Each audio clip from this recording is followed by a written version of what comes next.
This is Reynolds Podcast, The Creative Mindset. Hi everyone, welcome to The Creative Mindset, a podcast about what the future holds at the intersection of creativity and technology. I'm Ray Namoto, the founding partner of AI-Co, a global innovation firm based in New York and Tokyo.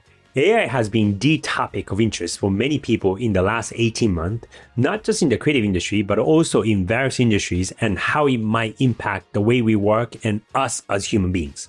Since the explosion of tools like ChatGPT, Midjourney, and other generative AI tools, there have been many attempts at leveraging AI in the creation of content. Today's guest is Sho Rust, the founder and CEO of SHO.AI, a tailored AI platform designed to supercharge your content creation process. The Sho.AI platform helps companies reduce the time and money spent on building a brand. With access to cutting-edge technology and their experts' valuable knowledge about branding, businesses can succeed with reduced costs. If you haven't listened to part 1 of my conversation with Sho, we talked about his journey from a student who studied design to a design professional working long hours and then turning his frustration into a solution and then company. Please do have a listen. It's really worth it. In part 2, we talk about the future of AI-based services in an increasingly competitive and crowded industry. So let's get started.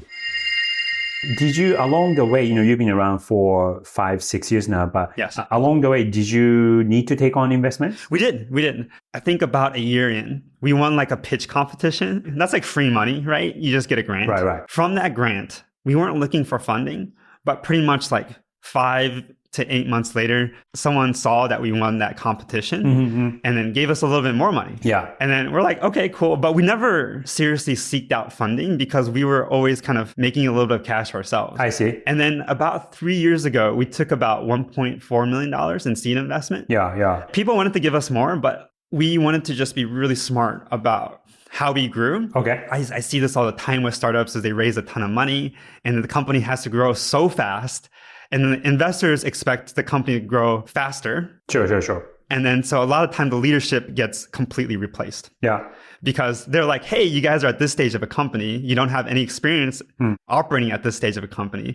We don't have enough time for you to learn. Yeah. So we're just going to replace you. And then for good reason too, like leadership and the startup team, they should be okay with leaving because at that point, the company requires a different type of skill set. And then so instead, at our company, we really focus on investing in leadership and different things like that and helping them grow as individuals as well. So we can kind of grow them up with the company and maintain like the culture of innovation and what we do. Right. You talked about some of the product mistakes that you made, such as, you made the product complicated, you listened to too many people and you sort of lost the simplicity focus, the focus of the product. Were there other people mistakes that you've made? Of course, absolutely. I mean, those were, that's 90% of my mistakes. I see. Whether it was at one point we brought in more of like a sales leader and different things like that. Yeah. And then it kind of completely shifted the culture of the company. I was dealing with like a rebellion. Well, tell me more about that. What was the rebellion? So the rebellion was between like team members that really wanted to become more like product-led growth model where the product was kind of selling itself. And then the other side of the company that was basically saying, hey, like we're enterprise sales, like we don't need to invest any more in product. Our product is already great. We just need to really focus on, as an entire company, on sales. Sales, yeah. But then it killed like our culture of creativity and innovation and just like what attracted people to our company in the first place. But at the time, honestly, in my head, I was like, there's some truth to what they're saying. Our product is extremely robust and we just have not invested any money in sales really. So now is the time to do that shift. That shift turned out to be a little bit devastating for us. The other part too was when we raised money, when we raised the 1.4, suddenly we had an abundance of cash. And then from an investor standpoint, they were like, run, like hire. Don't worry if they're not the perfect individual. You'll learn from even their mistakes. You just need like people on the ground getting tasks done. And then so we scaled up, like tripled our size in a few months. It was ridiculous. Like we had a full out HR department and like all these different things that really took attention away from what we were building in the product. It became more about like building the company and the office and different things like that. And the team slowly started to separate themselves from like different responsibilities that they had at the company. And then so a lot of like finger pointing and different things like that started to happen. It became dangerous. I realized quickly that I started to develop some blind spots in my own company where it was so big that there were certain like pods or divisions in my startup where I didn't have enough visibility. Yeah. The funny part is that we're actually more productive now. Right. I can understand. Yeah. Yeah. In this field specifically, it's very like quality is significantly more value than quantity. Specific questions about how you're leveraging AI. So I understand that your product uses AI for your clients to make the management of design assets and generation of design assets for corporations much, much easier and much, much more efficient. And give me a couple of examples of specific uses of AI for a brand. So I would say the biggest use case is probably social media, of course, like creating social media assets, interactions, blog articles, white papers, proposals, internal decks, websites. There are just a ton of touch points and assets that have to be generated. And then people have probably seen like through ChatGPT and stuff like that, hey, follow this playbook to create your sales email or something like that. In our platform, you don't have to provide the AI any context. You could just say, hey, I need a sales email for this person, or I need a proposal deck for BMW or this company. And then it has all the context. It's been trained on all the constraints and guidelines, what to do and how to do it of the company. And then if the AI ever misbehaves or doesn't do it right, you could just create a new guideline, a new constraint in our system, and get it right moving forward. And then that's where like these brand guidelines and a lot of these systems that these big companies have already in place really thrive in a platform like ours. And then because you can have someone that has no knowledge on how to write a proper ad campaign or something for a specific product in a specific location, ask the AI in a different language for that campaign, and the AI will spit out something that's basically tailored for them. And they don't have to worry about overseeing it as much as they would have to do it with other systems where hallucination, like fake context injection is a thing. In our platform, the AI is highly motivated to use all the data that's included in your knowledge base first. Is your platform able to produce both static images and video images, or is it just static images? Really good question. So as of this week, we are completing video. So we're just QAing it this week. We'll probably have in our platform next week. Right now, it's just we generate the text and we generate the image and then the template for you separately. Okay. And then you can combine it within our platform and then export it. I see. But we use a language model and we use an image model separately. And we use automation in our Figma plugin to combine it into a graphic. Got it.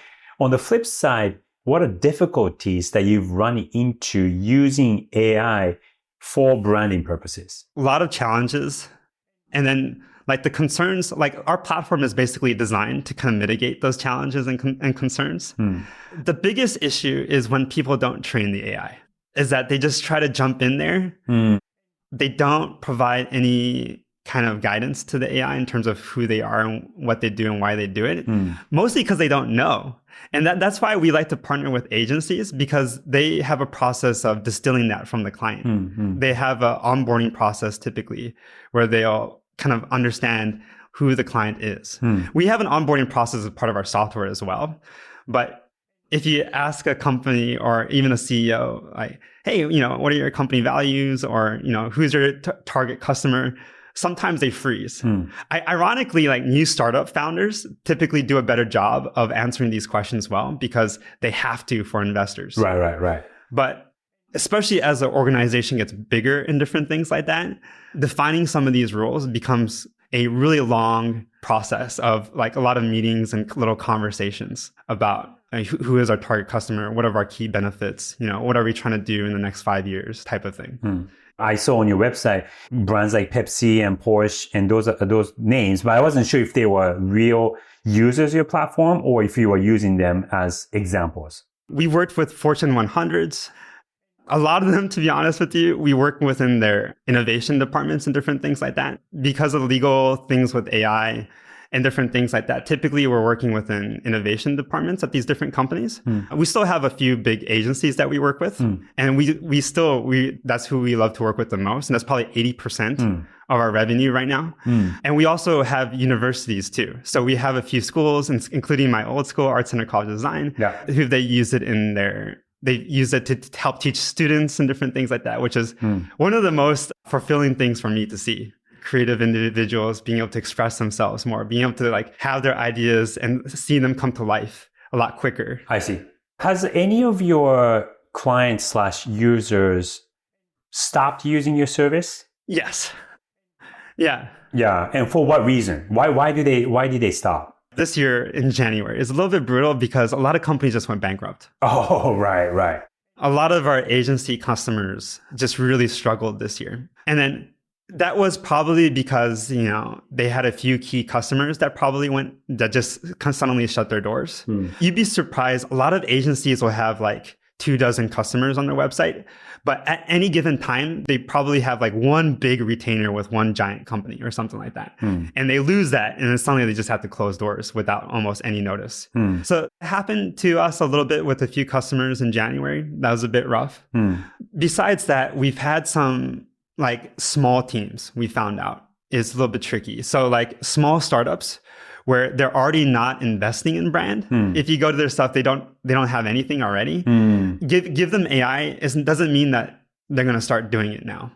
And then so adoption was just low for a few of the smaller companies that didn't already have designers or engineers or AI enthusiasts on board. What they wanted was the AI to just do their job entirely, which is a little bit different than what we offer. We offer more of an augmented experience. We take your experts and then we give them like superpowers. Yeah. I like to think of myself as like Edna Mode from The Incredibles or like Q from James Bond or Sherry from Black Panther.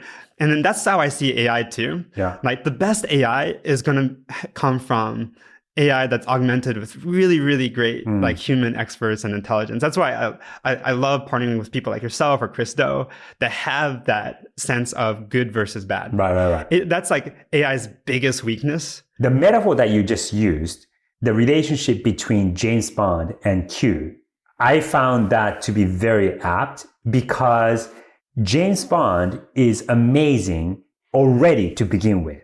And he becomes super amazing because he's teamed up with Q, who can give him these amazing tools to do insanely human things, insane things, right? But just because a regular person is teamed up with Q doesn't mean that they can become the next James Bond. So the starting point, a regular person versus James Bond is already night and day. And then, James Bond becomes even greater because he's teamed up with Q. So that's what your tool is about. Yes, 100%. Most people, you give this tool and then they don't know what to do with it. Yeah. It's funny though, like you give a student at Art Center the same tool. Yeah. And then in 15 minutes, they come up with 20 new ideas and with visuals and a business plan in a language that's different from their own. And then I've seen this all the time. And then people are to think that this is like James Bond, like he has those different gadgets. Like there's a skill in using them with finesse. And then that skill could be developed with time. But in terms of churn for customers, it's the ones that don't have anything to give to the AI. If you don't have anything to give to the AI, just use ChatGPT, just like you have nothing to add to it. But if you are like talking to customers, if you are having these types of conversations, like getting these little insights that are not readily available to these systems, your AI will perform significantly better. If the AI comes from a sense of identity or positioning, that means that it's aligned with what you want. If you want the AI to be able to generate stuff that you want, solve that alignment issue first. But most people, like 80%, 90% of people don't have the patience to solve that alignment problem. So it's going to be interesting to see how people start to develop the patience to develop this as a skill and start teaching it everywhere. It's been about a year since the launch of ChatGPT, right? Have you noticed the difference in your business or the landscape of the business that you're in before and after the launch of ChatGPT? Oh, in a huge way. So before ChatGPT, like if I showed people ChatGPT, basically, no reaction. People were like, how are people going to know what to say to the AI, what to talk to it about? Like, how are they going to use this? People just kind of saw it as a chatbot. They weren't able to connect the dots that there was like an actual intelligence behind it. They also didn't have the patience to really test it and doing like a Turing test with it. And then so it was really difficult for us. When ChatGPT came out, actually the big revelation was the streaming. So when you talk to the ChatGPT, when you talk to our GPT, like 3 seconds later, a big paragraph answer will pop out. When you talk to ChatGPT, it started streaming the text. Right. And then the streaming of the text was a huge breakthrough, honestly, from an experience standpoint, because you get like an instant answer. It makes it seems like this machine is talking to you because you're seeing it type out. It's not just like boom, a big block of document or text, but it's quote unquote talking to you. Yes, yeah. When it's just a big block of text, people compare us to Google, right? They're like, oh, like if I could get results like that from Google. But when you get a streaming amount of text, you're just like, wow, like there is an intelligence, this dynamic. I'm actually having a conversation. That's super fascinating. I never thought about it, but I guess ChatGPT interface, that's actually a design solution, isn't it? Right? Like to stream the text, that's not very difficult to do. And it's existed for many, many years, if not decades. But I guess one small but big visual effect that they introduced in their tool made a big difference. That's fascinating. Yes. So it was between that and also like just the delay that you feel like you're experiencing when you get the image. Like that's where Midjourney, their image generator, in some ways is really compelling, is because it like slowly fades in. And then you don't feel like you're waiting as long. That was huge for us. And then ChatGPT brought a ton of awareness into AI. Right. And then people now saw AI as, hey, like this is not really an option in terms of like, do I try to figure this out? Like I have to figure this out. Like, every JP Morgan, Bill Gates, everyone's saying that like this is going to be hugely pivotal for companies. And then companies that don't use it are going to die. So let me figure this out. And they start using ChatGPT. And then they realize that there's a lot of limitations, essentially. And basically the fact that, oh, cool, I can use ChatGPT to write this. But I have to provide so much feedback and so much information to it that I might as well write it myself. People experience that. Or the hallucination issue, like journalists. Oh, I want to use it to write a story. But it's so convincing at telling fake facts, basically, that like, and I have no control over that. That's a problem. Right. And then the good news is that we mitigate the confidentiality, that lack of context, understanding, and knowledge, all the security and different things that they're worried about, hallucinations. We mitigate against all that with our platform. And then so we got a lot more interest from companies. But now this is on the flip side, there's good and bad to getting interest from companies, because before we didn't get scrutinized that much. Like when companies would adopt our software, they'd be like, oh, it's just another tech platform. And then just take them through the typical tech product vendor form and we're good to go. But now companies that work with us, they're like, oh, they're an AI company. We formed 3 AI committees. And then we also formed like a legal and security committee too. So they basically have to review all of our software code from head to toe for these big enterprises. Like from a legal perspective, we have to be locked up in all these conversations with them. And then because of there's been like a lot of things in the news about whether it was lawsuits or copyright protection or different things like that. There's just a lot of legal people kind of dragging their feet as they try to kind of catch up to the landscape and understand it better. So it's been kind of good and bad for us. So I guess the good news is that because of the launch of ChatGPT about a year ago, people now understand what AI can do with those simple little interface things like the text typing out itself. What are some of the competitions that you feel? Oh, a competition. Yes, very much so. So now when I have conversations with these big companies, they're like, hey, why don't we just wait for Salesforce or Amazon, Bedrock, or Microsoft to come out with their own tool next year? A lot of these companies are already engaged with companies like Adobe or Microsoft or these big tech companies. And then all of these big tech companies are doing right now is that they're interviewing big enterprises and asking them, hey, like in an AI platform, what do you want? Because they're doing what we did 4 or 5 years ago and developing a feedback loop, but they don't have a platform yet. But they're kind of promising their customers, hey, like this is a product that we're going to deliver to you in like a year. And then we'll work together with you to kind of build out features to what you want. So from that sense, like competition is really heavy, right? Like this was kind of how I mentioned it to a friend, that I was on an island, like a beautiful island. And I was like, hey guys, it's awesome over here. There's all this cool stuff. Why aren't you coming over? And then expecting a few people to come by and visit and like tourism and different things like that. But cruise ships showed up this year. Like Google is like the cruise ship, right? And you're like, oh my God, like they're going to take over. They're not going to just like visit this island. They're here to like take over the island. Yeah. And then now I see like navies show up because countries are participating in the AI race as well. So you have countries, and then there's at least 10 big tech companies. So 10 cruise ships and a few navy ships show up to this tiny island. And I was like, I kind of like slowly put down my sign.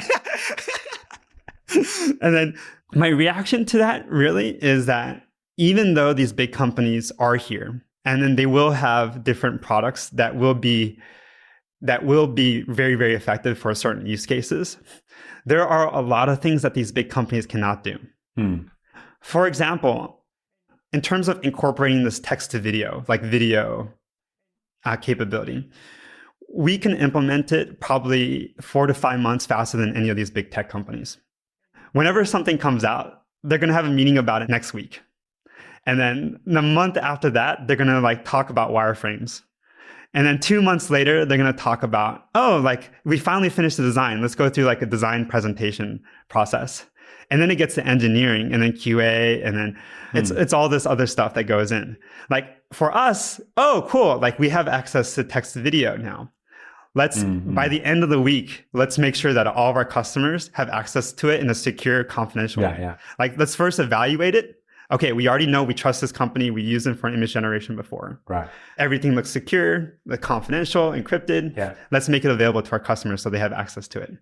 In the age of AI, like 6 months of not having access to a certain model or a certain technology is huge. Like ChatGPT came out with like little kind of custom instructions, right? Well, we have personas for 3-4 years. They came out with the ability to add PDFs and stuff like that. Well, we have an asset manager that can handle hundreds, if not thousands of assets. Like we'll come out with a feature and then another company might come out with something similar 8 months later or something like that. But we're a speedboat in between cruise ships. You don't want to be caught going in one direction when the tides suddenly change. You want to kind of be the speedboat next year. If you do believe in AI and its productivity capabilities and different things like that and its ability to help, people being very, very clear about what you want. Like a lot of people don't know what they want, you know, like if a genie popped up and was like, what are your 3 wishes? It would take people a long time to figure that out. But the people that do know what they want and then they're able to clearly define that to the AI are going to do exceptionally well. And essentially everyone's going to be walking around with meta type glasses. This idea of everyone just kind of walking around with a personal coach. It's going to be interesting how that changes society. Like for me, like when I go to the gym and I have like a personal trainer, it's like night and day compared to like when I go by myself. Or Humane came out with like a little pin.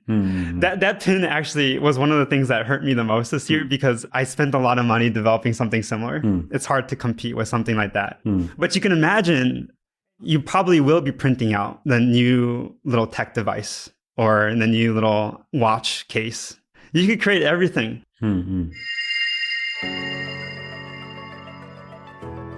Lightning questions.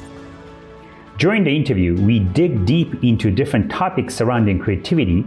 On the contrary, with this section, we ask the same questions to the guests to react on the spot, and we don't let them see the questions in advance. Question number 1. If you weren't doing this, what else could you see yourself doing? Artist. Yeah, I used to be more of a fine artist. And I would definitely go back to that, probably. Question number 2. If you could live anywhere in the world, where would you live? Japan. Which city? Kyoto. Question number 3. Where's the next place you'd like to travel to for fun? Tahiti. Question number 4, your favorite food? Sushi. Question number 5, what's your favorite time of your day? Midnight. Why? I like the peace and quiet. And then I like to reflect back on my day. And that's typically when I journal and different things like that too. I find this kind of, I find a lot of peace in that kind of bird's eye moment. Yeah. Question number 6, what's your favorite song or type of music? This is So What by Miles Davis, jazz. Question number 7, what was the biggest turning point in your life? When I got into Interlochen boarding school, when I got a full ride scholarship to the boarding school. Tell me a little bit about it. Yes. So I went to, I was actually a pretty problematic child. And then I went to a summer camp. And then they recognized me for art and they gave me a full ride to their boarding school. Interlochen is a boarding school for arts in Michigan, in between the Great Lakes. And then so for 7 to 8 hours of my day, I'm drawing or painting, or I'm in art class. And I'm surrounded by other individuals, a lot of them on full rides from all around the world, that are also exceptional at what they do and extremely disciplined and focused. And the only currency at that boarding school, because everyone's wearing uniform and different things like that, like how good of an artist were you really? Like how dedicated were you to your craft, and like how are you expressing yourself as a person? And then so that was a huge turning point for me. Question number 8, how do you switch your mind when you are feeling down? For me, it's jiu-jitsu or like high focus tasks. So jiu-jitsu, yoga, jiu-jitsu specifically is really effective for me because it's hard not to live in the moment or the present when you're playing physical chess with your body, and then you're also in some ways kind of fighting for your life. Question number 9, what is your superpower? Focus. Question number 10, what is creativity to you? Creativity is the ability to express myself in the most authentic way, and then to bring beauty in the world with bold action and with a sense of clarity in mind.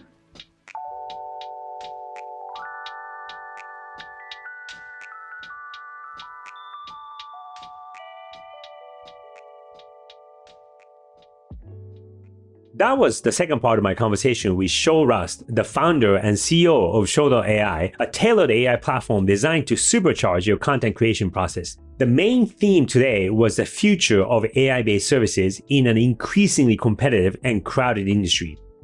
My 3 key takeaways are: number 1, scaling up isn't the only goal. Number 2, AI makes professionals even better. Number 3, God is in the details. Point number 1, scaling up isn't the only goal.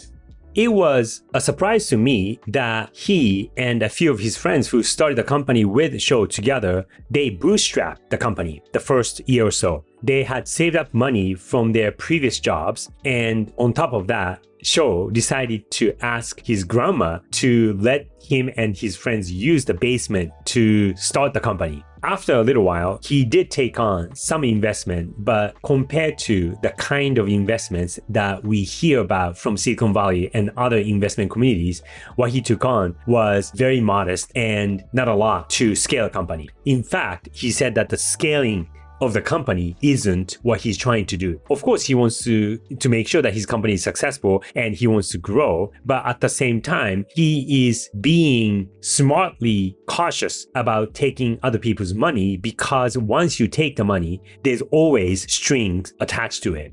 It was refreshing to hear that he's not trying to grow for the sake of growing, and he's not trying to get more money so that he can grow, which is a mentality that I think goes against the typical entrepreneurs and the expectations from investors in Silicon Valley and other investment communities. So point number 1, scaling up isn't the only goal. Point number 2, AI makes professionals even better. What I found interesting when we were talking about this point wasn't so much this statement that I just shared with you, but in fact, it was the metaphor that Sho used to describe the potential of what he's building and the potential of AI, specifically and particularly in the creative and design community. So the metaphor that he used was the character Q in James Bond movies. Those of you who might not be familiar, the character Q is a scientist who creates tools for James Bond to complete his mission. James Bond himself is almost a superhuman, both in terms of his physical abilities as well as intelligence. So the metaphor here was, think of AI like the Q from the James Bond movies. Of course, AI can help amateurs and people who are not trained in a certain craft to execute something. But if you happen to be a trained individual or even an expert and leveraged AI to complete the work, to execute the work, then you can really level up output as well as the efficiency of the way you create your work. AI makes professionals even better. Think of AI as the Q in James Bond movies. I thought this was a really apt metaphor that I hadn't heard before, and I really appreciated that he used this metaphor to describe AI just in general, but also the company and the tools that he's making for designers. Key takeaway number 3, God is in the details. This is a very famous quote, so many of you must have heard or known this quote. Little history lesson here. This quote is often attributed to the famous German-born architect Ludwig Mies van der Rohe. However, it's actually not him who originated this quote, apparently.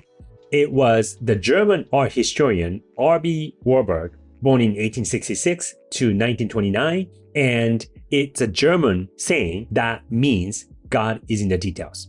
This quote says it all. At the end of the day, it's really the 10% or even the last 5% of crafting something that makes the 90% of the difference. So it's the details that make the final output make or break.